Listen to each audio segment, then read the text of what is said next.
Until yesterday, we try to understand the classification of the economy on the basis of the parameter, how it is interacting with the world, right? Now, the second parameter is how we are looking the economy when we are looking inward. So the second parameter is the inward looking parameter.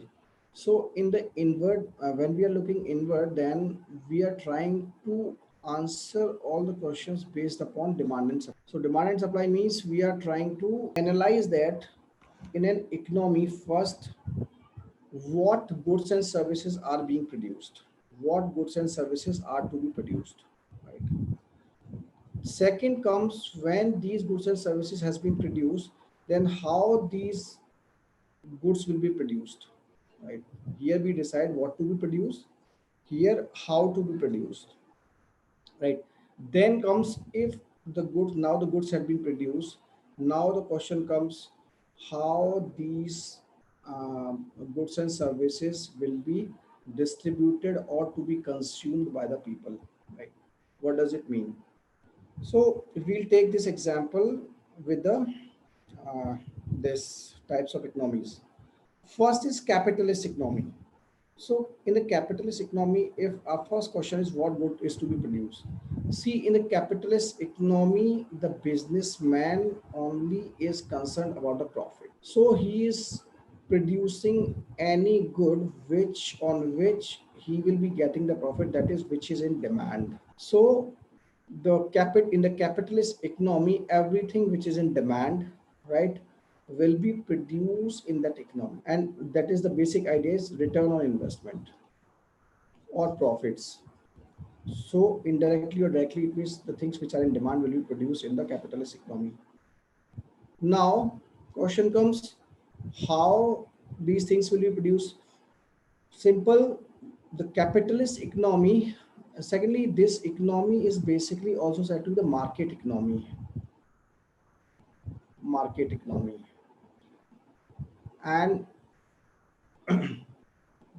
in this economy, secondly, again the businessman is only concerned about the profit. So the means of production will be those means of production which gives more returns, which give more return on investment to the businessman. If the labor is cheaper, then he will hire the labor, right? If the this machinery is cheaper, then he will have the machinery.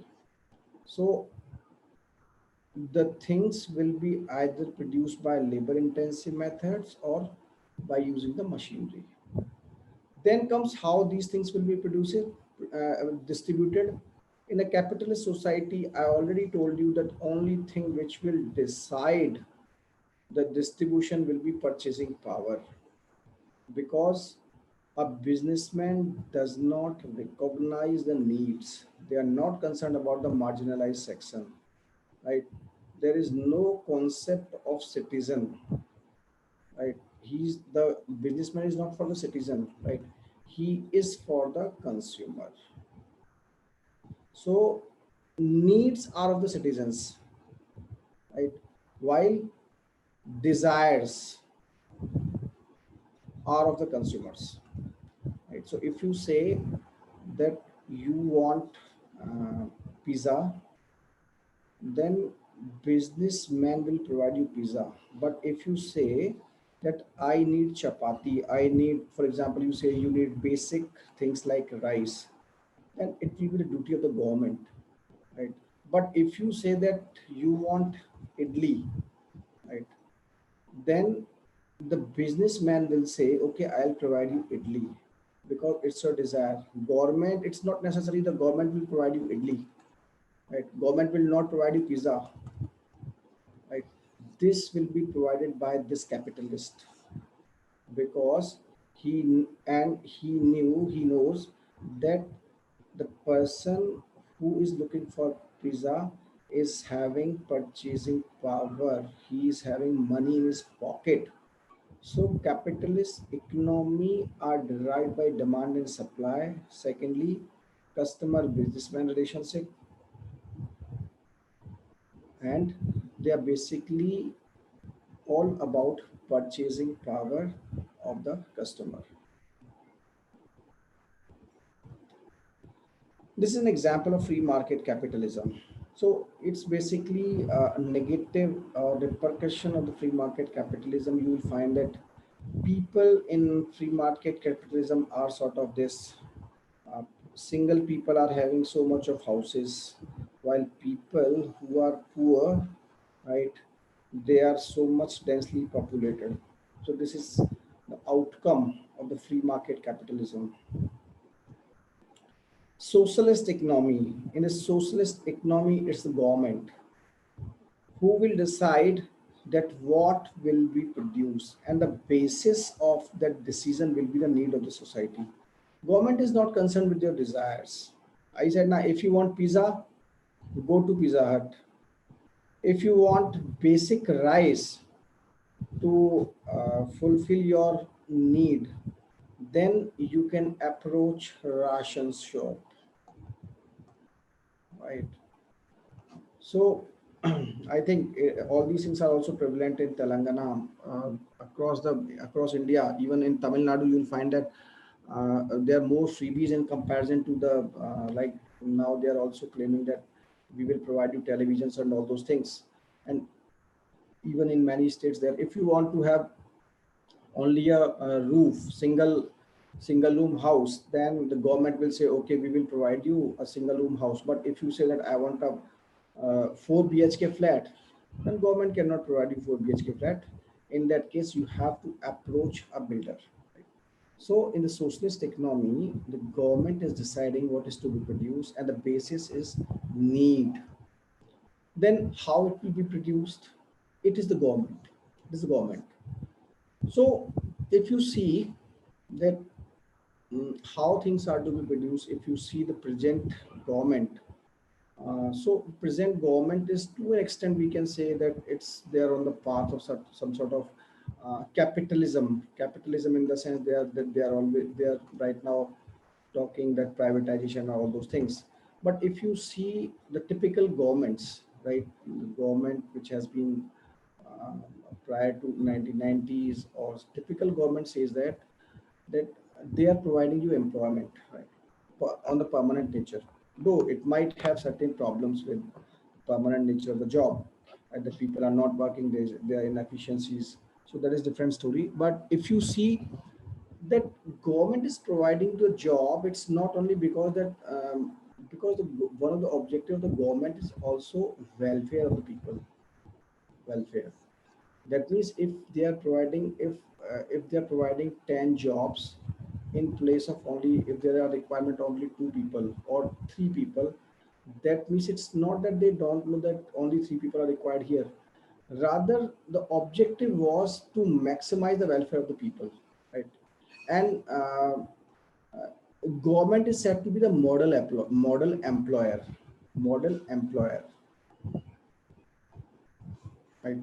So after 1991, the governments are adopting global standards. So after LPG, they are adopting modern management technology, technological advancements, and but still, the government means they are typically providing the maximum welfare of the people, despite the fact that it can lead to certain type of inefficiencies in the system.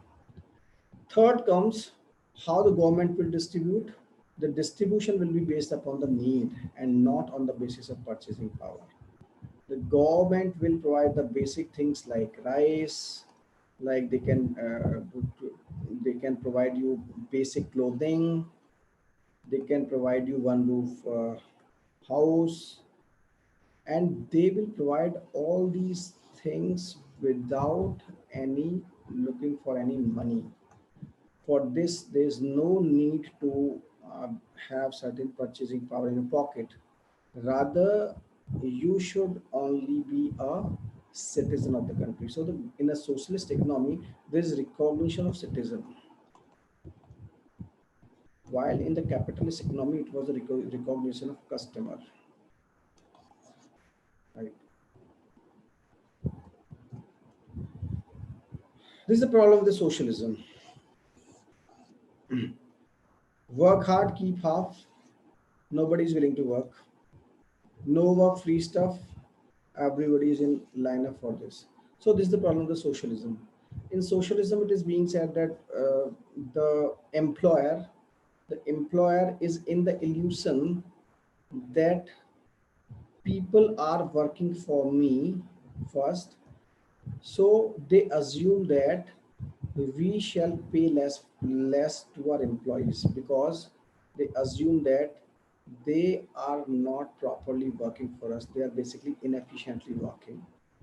On the other hand, these employees, they feel that, oh, our employer, we are underpaid, that's why we should only perform as per our payment, that's why they didn't perform. So illusion is on both of the sides, illusion is on both of the sides, and these illusions or misunderstanding or over understanding leads to inefficiencies in the system.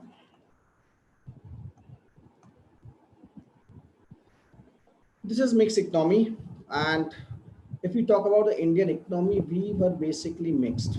After 1990, oh sorry, after 1947, we were basically mixed, but inclined towards socialism. So post 1947, you will find we were said to be Nehruvian socialism, right, and mixed, inclined towards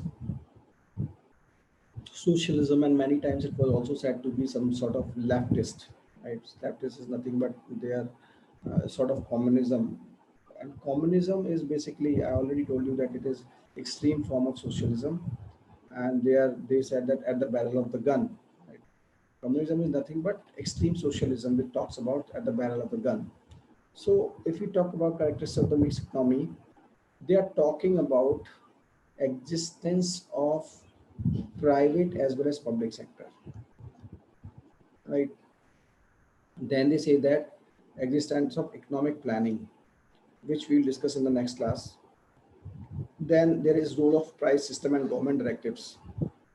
There is government regulation, consumer sovereignty protected, government protection of labor, reduction of economic inequalities. All these characteristics were prevalent present in the Indian economy after 1947. And if take this statement of Dr. Manmohan Singh, I think India's economy always has been a mixed economy, and by Western standards, we are much more of a market economy than a public sector-driven economy. This is basically post 90s statement, right? And it was in reference to that. So, in a mixed economy, if we talk about what to produce, that means the government as well as the private sector will have the answer. So if you see in the Indian context, the poor people are taken care of by the government.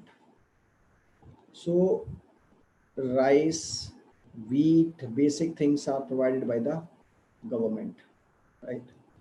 But desires, demands are to be decided by the market, right? So both, how it will be distributed, government will take care of the needs of the people, market will take care of the desires of the people. How these things will be produced, government will take care of the people, market will take care of the benefits, return on the investment. So if you see this sort of this chart, you will find that starting from communism to pure competition, that is pure free market. So this is an ideal case. There's no ideal free market existing in the world, right? If you talk about in US you will find that there are so much of social welfare schemes, right? Even they are more than that of India. So if you talk about even this Corona, you'll find that there was so much of support from the government, right? Um, so much of money was distributed among the people in countries like US, Canada, right? And even if you talk to the people over there, they will tell you that after retirement, they are having so much of support from the government. And if you are unemployed over there, then you are having so much of allowance that in India you can't even imagine that sort of amount, even being in the job, right? So that's why you'll find if you are traveling, then you'll find that The people, the students who are in the age group of 20s and 30s, they what those the people those young people in those countries are doing, they are doing nothing. They are doing jobs for 6 months, 1 year, then they are going for tourism. They are exploring new things.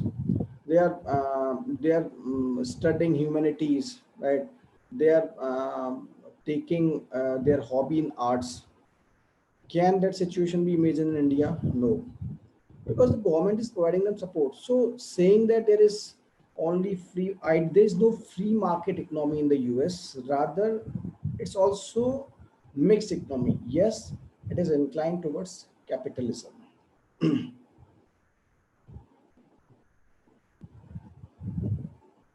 So this is Indian concept of mixed economy, and Nehruji is it's a mix of capitalism and Chinese communism. Classical liberalism.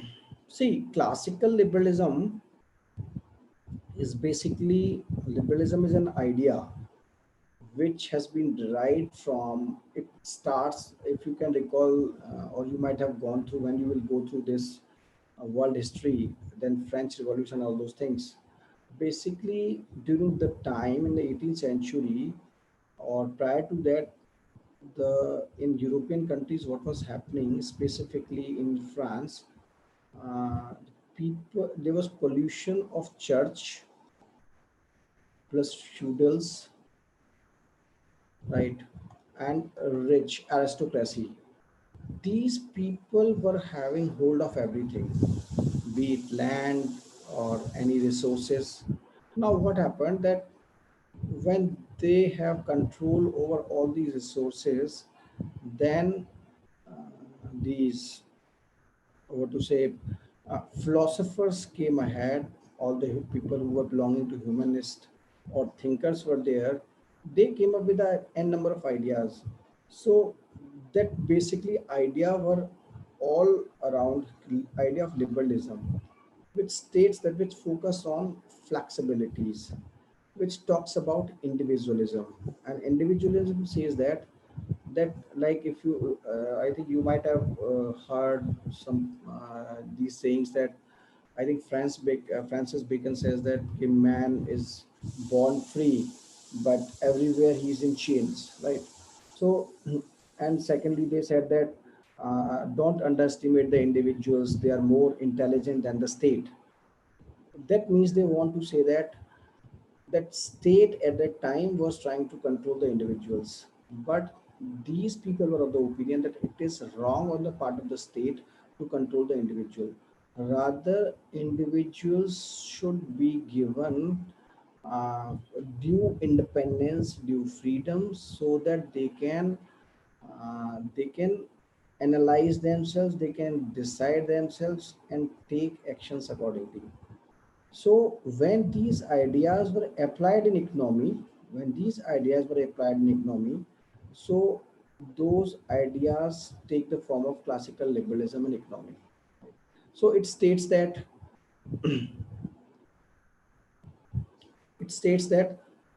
there should be flexibility rather than rigid regulations. So they support regulation, but to a certain degree, to a limited degree, and they basically opposes state interference for violating natural economic laws to the detrimental of the society.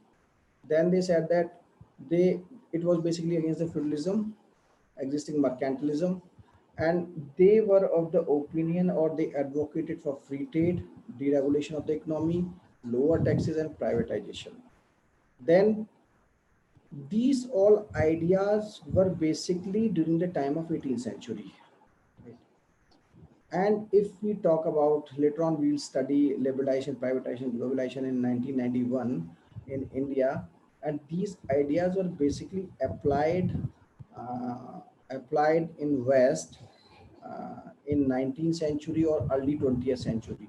So revival of these ideas of classical liberalism, again in 19th and 20th century, is known as neoliberalism. So you might have heard this term neoliberalism a number of times. So this neoliberalism is nothing but a revive. Okay, whenever you find a term neo is nothing but it is basically revival. Neo is revival, re-emergence. Okay, it is basically re-emergence of liberalism, re-emergence of liberalism. So neoliberalism is nothing but re-emergence of the ideas of the liberalism in 19th and 20th century. So uh, neoliberalism means it talks about free market. It says that yes, there should be a regulation of the state, but it should be bare minimum. It should not be over interference of the state in the economy. Then comes laissez-faire economic system. It is more specific. Laissez-faire is nothing but it's again part of classical liberal economy, and it's basically a branch of that classical liberal economy, but it's same, right? So it also saying individual is the basic unit in society. It says that individual enjoys a natural right to freedom. It says that it talks about no intervention of government in business. It talks about free market capitalism. It says that no intervention of the state. Market will decide how things will be produced. Purchasing power of people will decide what to produce. So laissez-faire economic system is nothing but it's classical liberalism first, and it's a branch, sort of branch, and it's nothing but it's market economy. It's nothing but market economy.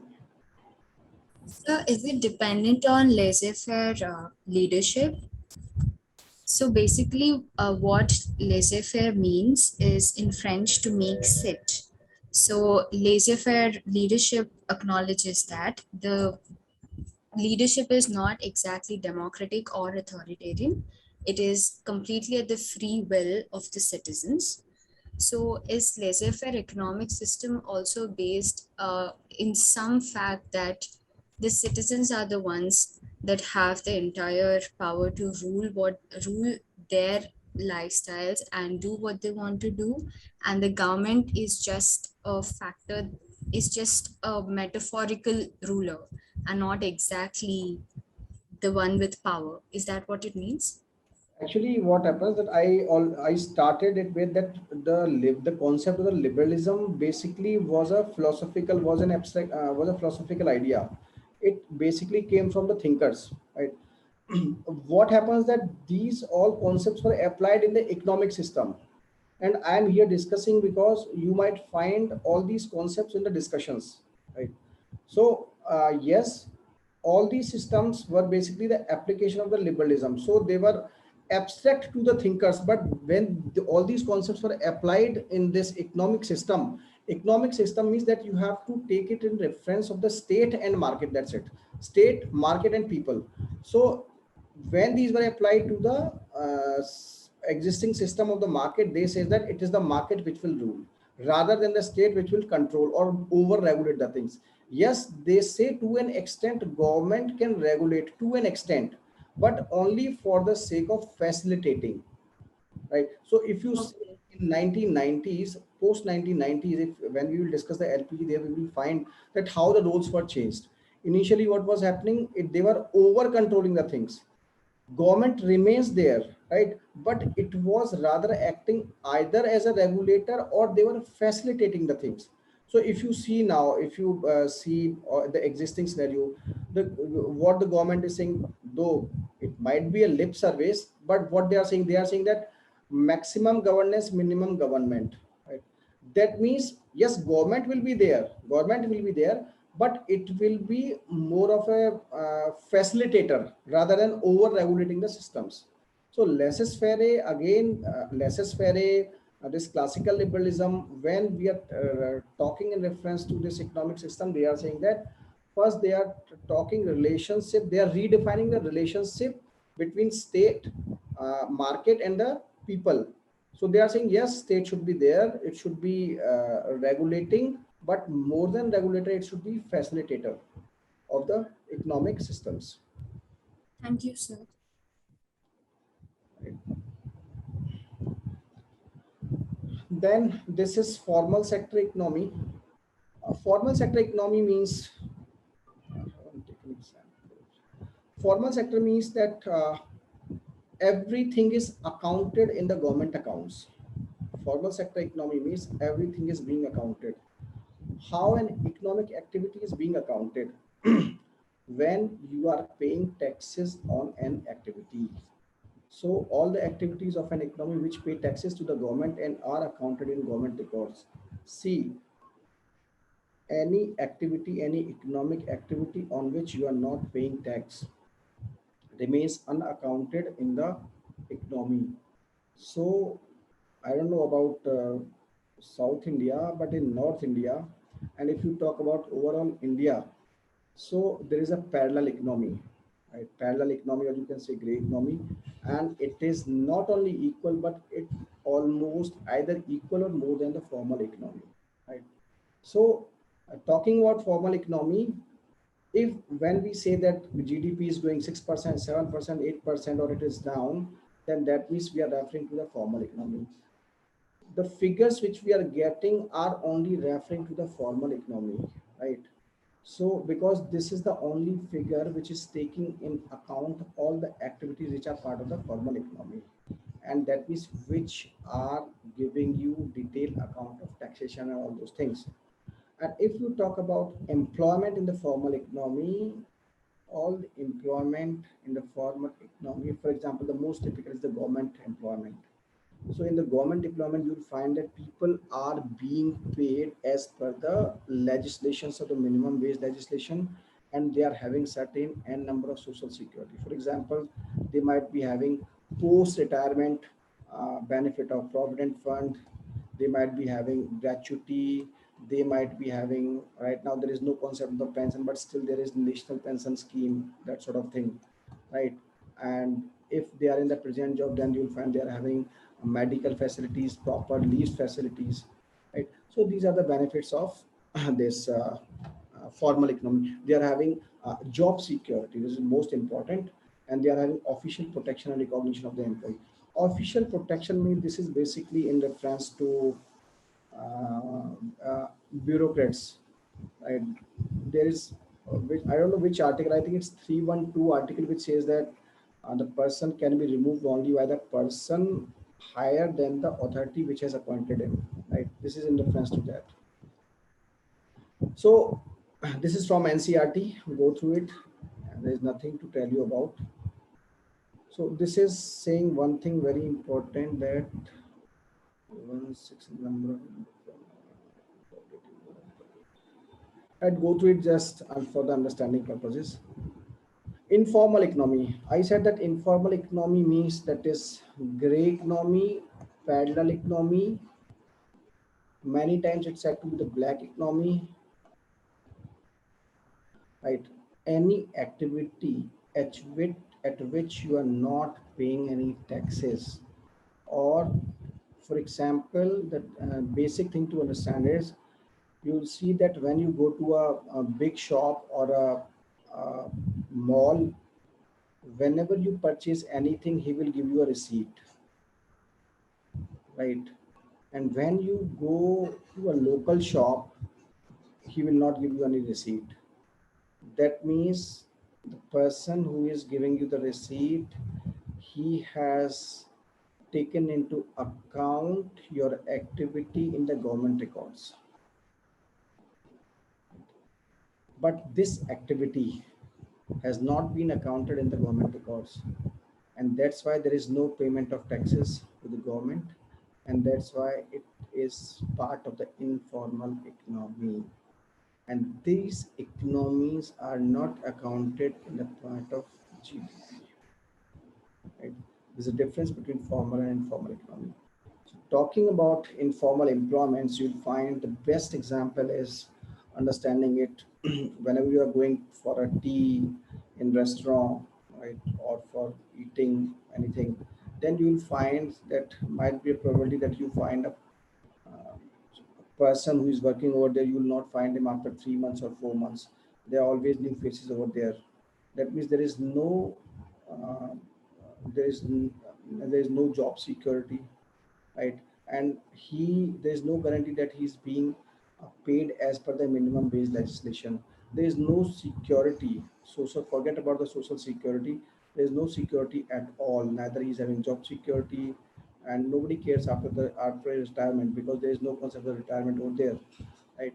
So there's predominance of own account and self-employment. Yes, in informal economies you will find that most of the people are engaged in their own jobs, right? And jobs in these economies are basically low income jobs and wages, and they are having no almost no job securities. Economic survey of 2018-19 says that almost 93% of the total workforce in India is in informal sector. This is the status, and with due course of time it's increasing. Coming to the circular economy, see, circular economy is nothing but it is a revival of our traditional wisdom, which talks about eliminating the waste. And that means zero waste. It's basically an example of zero waste economy, and it is focusing on continuous use of resources. It's an economic system aimed at eliminating waste and the continual use of resources. So if you see the existing economies, what these people, what we are doing, that we take anything, we make something out of it, we use it and we dispose it. And for example, the best example is if you see your laptops or your mobile phones. So you'll see if there is any problem with the laptop, then you are having warranty of 3 years or 5 years. Then the person is coming from that particular company. For example, he's coming from Dell. There is no concept of repairing, right? He's coming, he's changing a motherboard. Might be a probability that motherboard might not only be working because of the existing the more humidity in the system, right? And it's just about wiping that off, right? And just putting it into the sunlight. But that person is coming, he is coming up with the motherboard, he is replacing it. That means the how much resources are being wasted, right? And after it disposal, it's also creating the issue of e-waste, which is another challenge in the economy. Now, this circular economy is saying it is focusing on reuse, reuse, reuse. They are saying make, use, reuse. Then, when you are putting it as disposal, then remake something out of it, right? Then recycle it. That means out of it there is a zero waste. Ideally, there will be no zero waste, but yes, to an extent, it should be zero wastage in the system. So, the system of resource utilization where reduction, reuse, and recycling of elements prevail. Circular systems promote reuse, sharing, repair, refurbishment, remanufacturing, and recycling to create a closed system, minimize the use of resource input, and the creation of waste, pollution, and emissions. It's an alternative to existing traditional linear economy. This is basically linear economy, and resources are extracted and transformed into goods and services sold and used, after which they are finally discarded as waste. Sustainable Development Goal 12, these are the goals which are internationally accepted, right, by UN. And it says that the goal number 12 says that responsible consumption and production requires changing the linear production model and shifting towards circular economy, just for your information. Right. Coming to the concept of the gig economy, the most prevalent, popular trend nowadays. So whatever you will find the existing jobs, even in the government, you will find that government is not coming up any permanent job. Government is coming up some sort of contract jobs, fixed tenure jobs, and some sort of assignment based jobs, right? So this is basically a sort of contract jobs, temporary contract jobs, and these jobs are basically an example of a gig, right? One contract means individual gig, and it's basically short-term contract. And in a gig economy, there is no permanent relationship between the employer and the employee. There is no permanent relationship. What you will do, you will be paid for that, and if you see surrounding you, Uber, Ola, Swiggy, and anything else which you'll find, everything is a part of the gig economy. And this gig economy is basically, there is no concept of job security. There's no, this is mostly unregulated.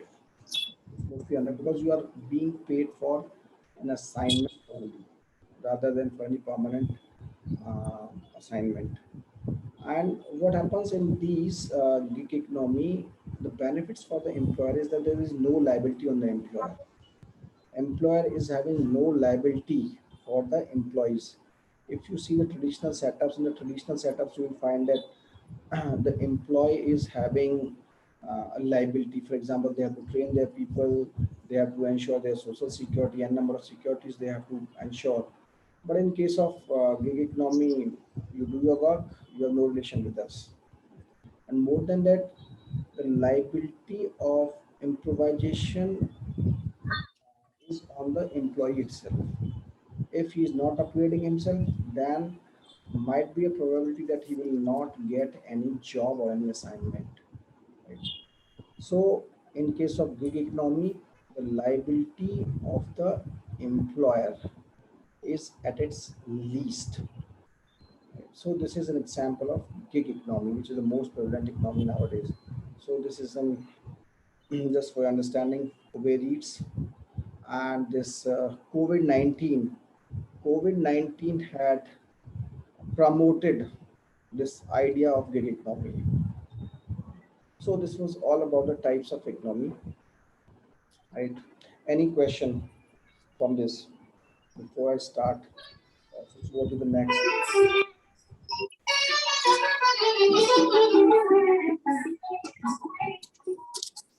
Any question? Sir, please explain about the neoliberalism. Sorry? Neoliberalism. Well, see, liberalism, when we talk about liberalism is basically telling you that you should be liberal. Liberalism means liberal. Liberal means flexibility. So in the 18th century, there were over regulation of the state, right? So when in the context of economic system, economy means we are referring to state, market, and the consumer. So liberalism in the economy means that there should be less regulation of the government. That means market should be to an extent free, right? That means market will do what they like. They will take their decisions at their own, right? And talking about customers, they can take their decisions at their own if their pocket allows. That means demand and supply and will decide the momentum of the market. The pocket of the consumer, that is purchasing power, will decide what will be in demand. That means what things can you demand, and the market will decide what to produce. So when these concepts, when these ideas of the classical liberalism were applied in 19th and 20th century, these ideas were referred to as neoliberalism. Right? So neoliberalism is nothing but the revival of the ideas of classical liberalism, that is free market. Free market economy is the idea of the neoliberalism. So when we will discuss this idea of liberalization, privatization, and globalization in the coming classes, then you will be clear that what is market economy. Market economy simply means free market economy, that is market can do what they are looking for as per their demand. They will only be answerable to the customer or consumer rather than to the citizens. Yes, sir. Thank you, sir. Any other question? I think somebody has written something. I am not getting it. Sure.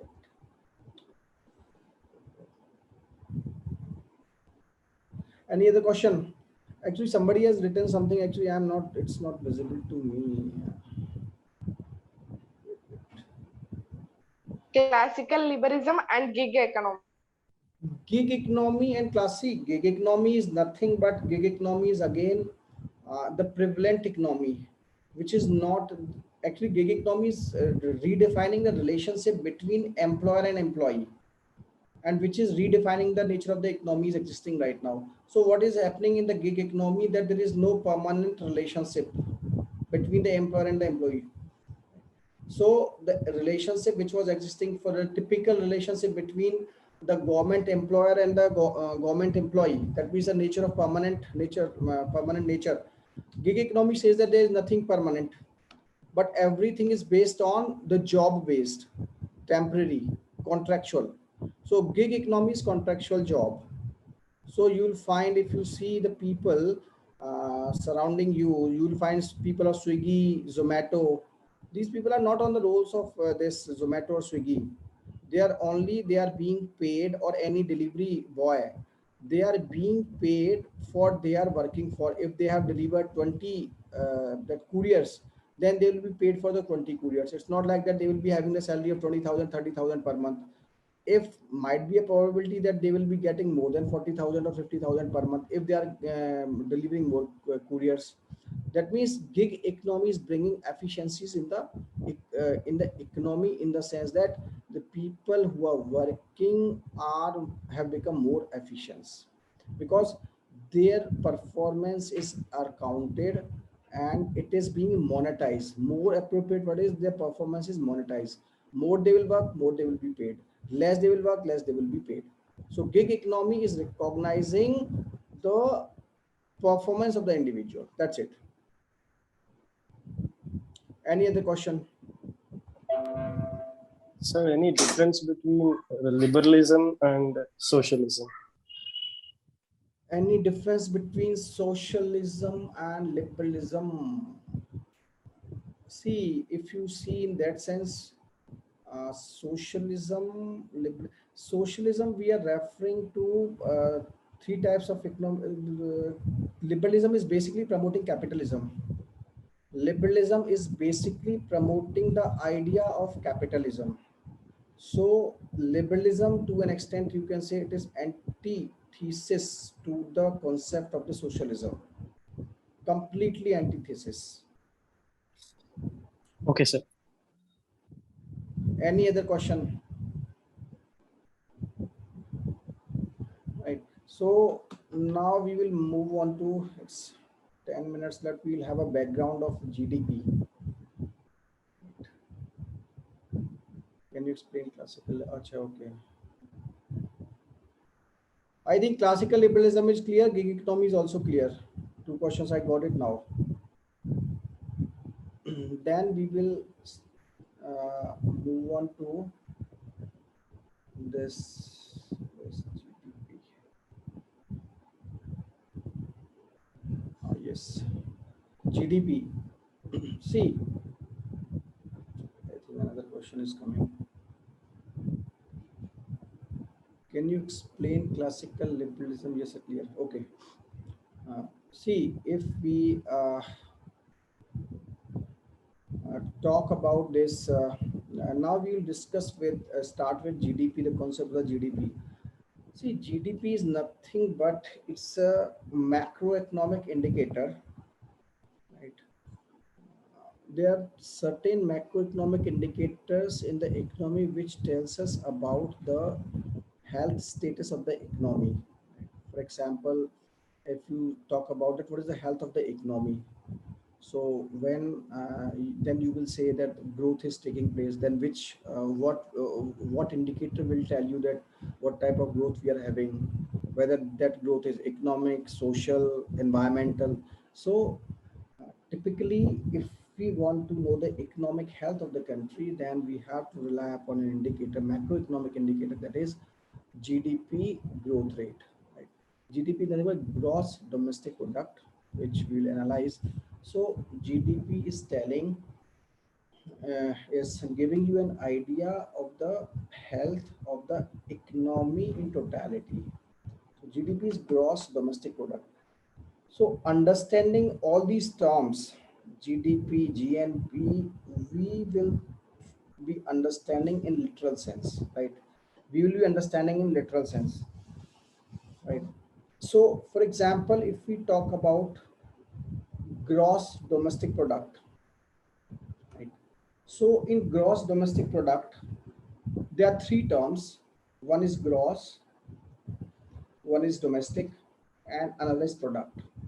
So gross means total goods and services in monetary term.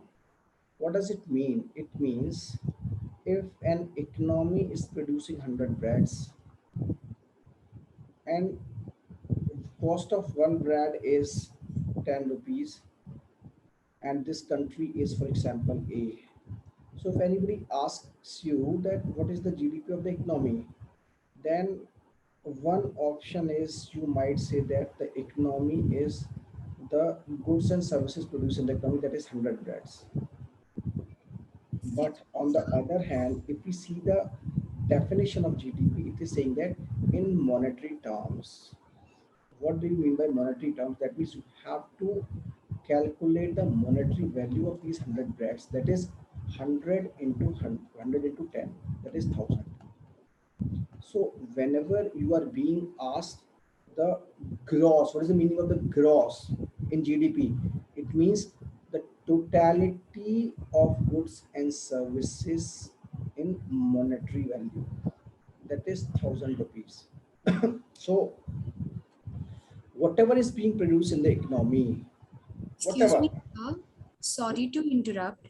Yes. May I know if you're sharing a presentation? Sorry. I haven't Not shared. able to see. Wait.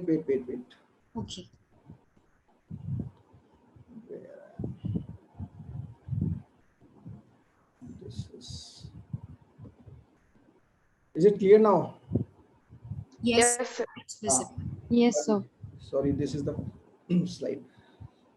I started with this. For example, if I am saying that what is the gross value, then it is 100 into 10.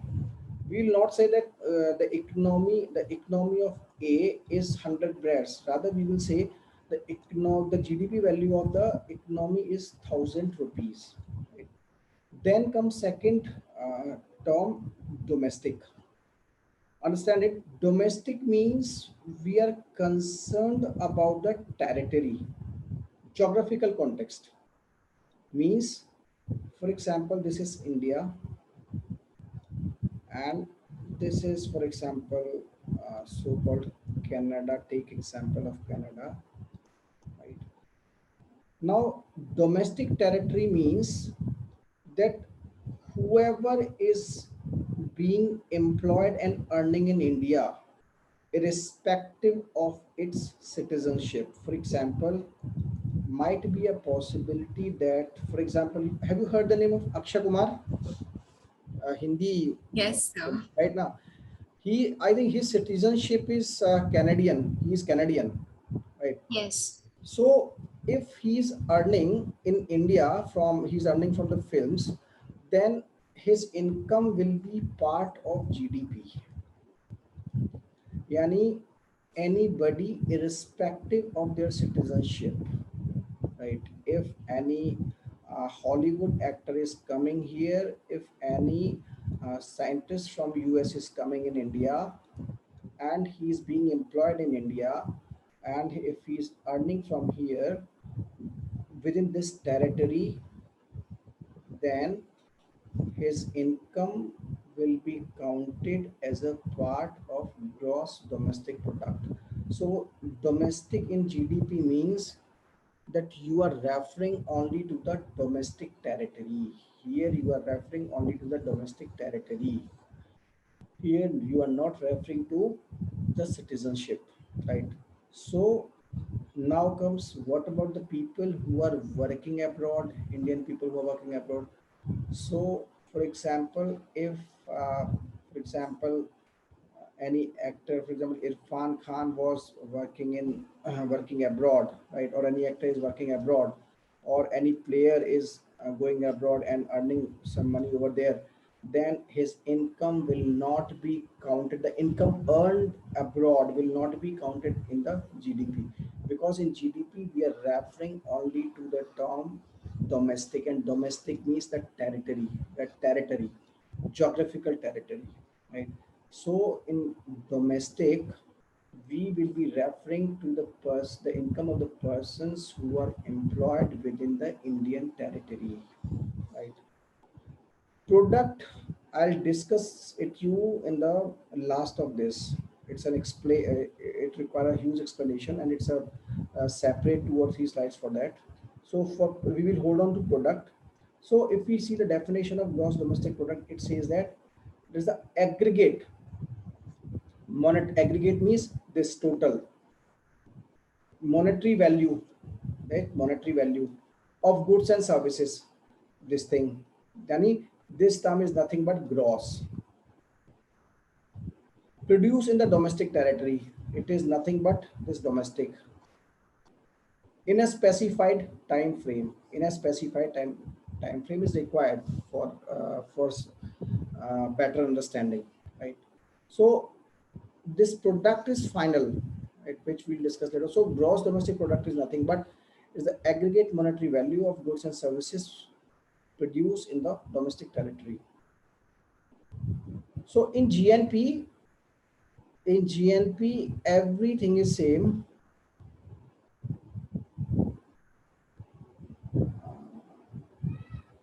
Okay. Talking about GNP, this GNP, two terms are similar, product and gross. So here we will only understand this national, right? National means here we are referring to the nationality. Here we are referring to the nationality. So what we are saying that if this person, if Mr. Akshay Kumar was earning money over here, and for example, uh, any actor, for example, this Pankaj Tripathi is going abroad and he's earning something. So what you will do, you will add income of Pankaj Tripathi and minus the income of Akshay Kumar.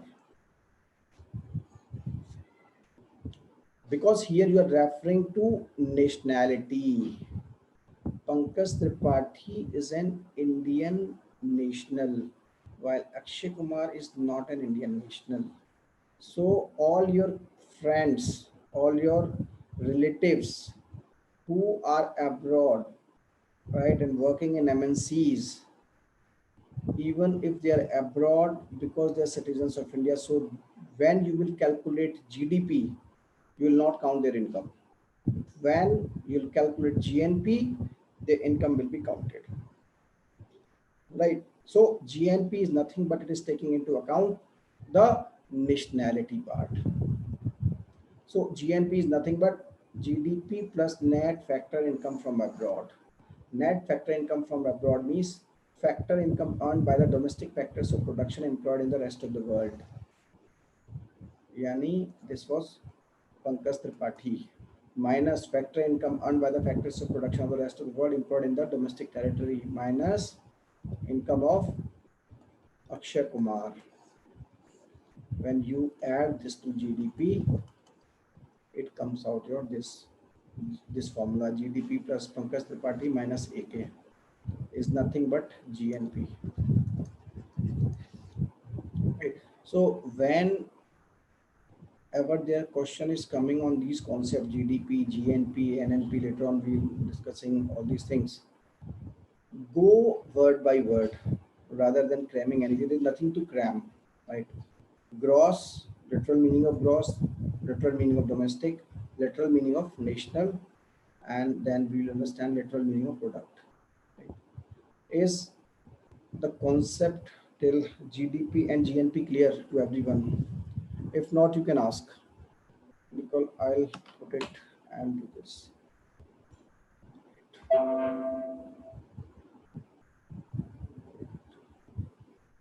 Clear, sir. Okay. Any other question from your side?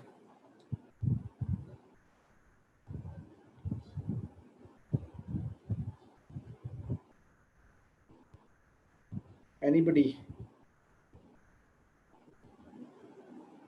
Right. So tomorrow we'll be discussing the concept of NNP, and then we'll try to understand gross value addition.